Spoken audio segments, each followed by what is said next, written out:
Hello, I'm Frezzy the Fox, and welcome back to another Creepypasta story. Today's Creepypasta story is Thomas and the Children. Before we continue on, I would like to warn you guys that this story is graphic. So with that being said, please proceed with caution. Let's start. Ever heard of Thomas the Tank Engine? If you have been around little kids between the ages of 2 and around 7 or so, I'm sure you have. My son adored Thomas so much so that he could name every single train, knew what colour they were, and the number they had painted on them. I was glad when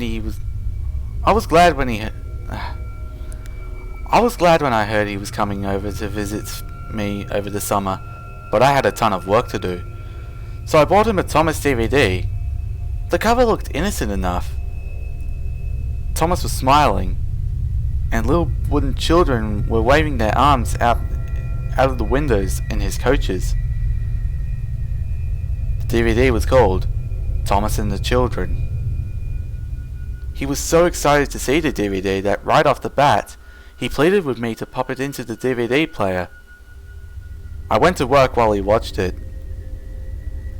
After a few hours, he came into my office, looking as pale as a sheet. "Daddy?" His voice seemed weak. "Are you okay?" I said. I touched his head and noticed that his temperature had gone up.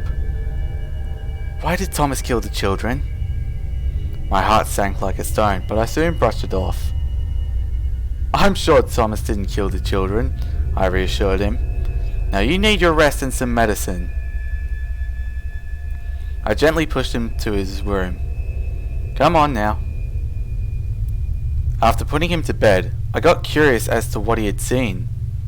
I popped in the DVD and began to watch the episode play. There was no main menu like most DVDs, it just went straight to the episode. It seemed normal enough. Thomas was told to take a group of children to the seaside by the instructions of the Fat Controller, also Topham Hatt. I noticed something odd though. There was no narrator in this episode. The episode then showed Thomas picking up the little wooden children and showed every single one of them climb on board. Then there was a scene with him zooming down the rails like he always did, and the children were cheering. But then there was trouble, as they say in the show. Bertie the bus was stuck on the tracks. This is when the episode got strange. Bertie stared at Thomas in fear, but the little blue wooden train just smiled and sped up.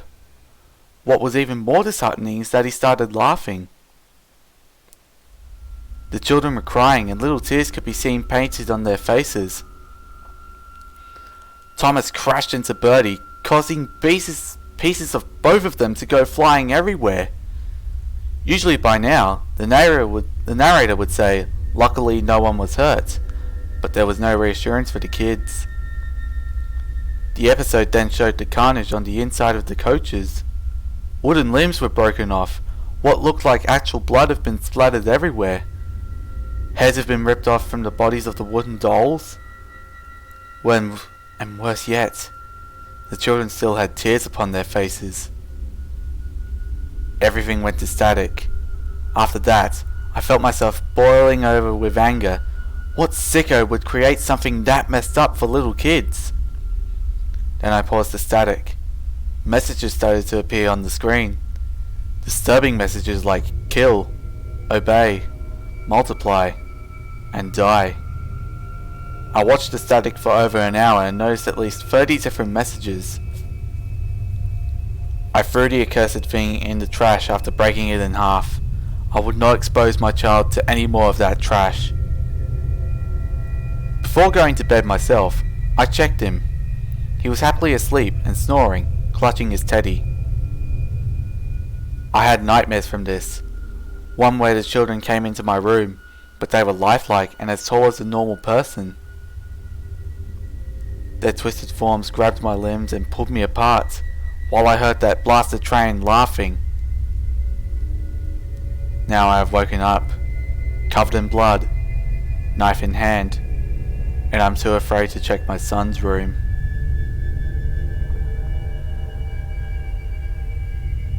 Thank you guys so much for watching this episode.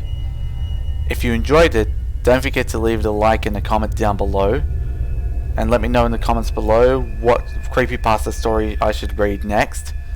And with that being said, leave it a like, subscribe to the channel, and I'll see you guys next time. Peace out.